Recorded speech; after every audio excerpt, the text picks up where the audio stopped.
Hi, Bayside kids. It is so good to be with you again. My name is Ole Olson, and I am here to tell you another parable of Jesus. A parable is a story Jesus told to teach us about the kingdom of heaven. This parable is called the rich fool.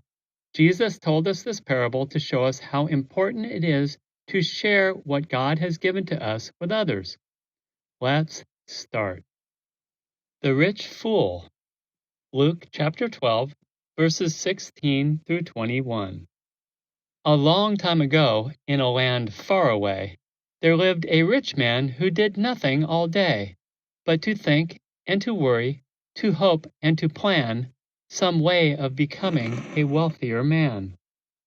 From his house to his fields each day he would walk, to look at his crops, every leaf, every stalk. Then he'd climb to the top of his great storage bin where he kept all his grain, and he'd sit there and grin. He watched as his slaves labored hard in the sun to put grain in the bin, loading ton after ton. As he carefully counted the loads as they came, he would think of his riches, his wealth, and his fame. A few hungry birds in the skies overhead saw the big bin of grain, and downward they sped. Oh, how happy they were, for at last they could eat. They landed and started to dine on the wheat. But when the rich man saw them eating his grain, he screamed, and he kicked, and he waved his big cane. "You can't have what's mine! Get away from my bin, or I'll hit you so hard your heads will all spin." He swung with such force that he fell from his ladder, right into the bin, and this made him madder.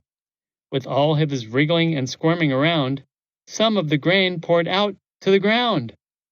"My grain, oh my grain!" he snorted and sputtered. "It can't be wasted, it can't," he muttered. And then, in a frenzy, he looked all about, just to see how much of his grain had spilled out. A poor man had started to pick up the wheat, for his wife and 6 children had nothing to eat. "Stop it, you thief!" cried the rich man, alarmed, and the poor man went running for fear he'd be harmed. The rich man saw all of the wheat that was spilt.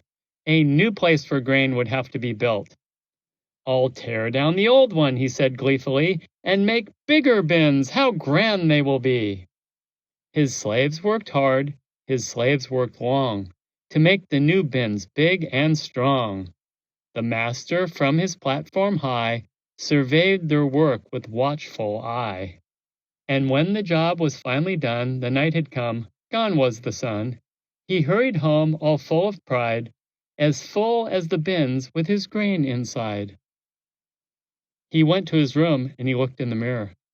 He talked to himself and he saw a good hearer. "I really am a remarkable guy. My riches will last till the day I die. I'll wear fine clothes that are made of gold thread, with gems on my belt, on my hands, on my head. I'll eat, and I'll drink, and I'll dance and be gay, and plan bigger things the rest of the day." With a yawn and a stretch, he turned to his bed. "I'll think of my future tomorrow," he said. Then, looking once more at each wonderful bin, he drew up the covers and tucked himself in.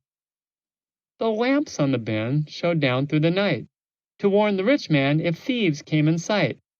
His treasure of grain was part of his plan to be each day a much richer man.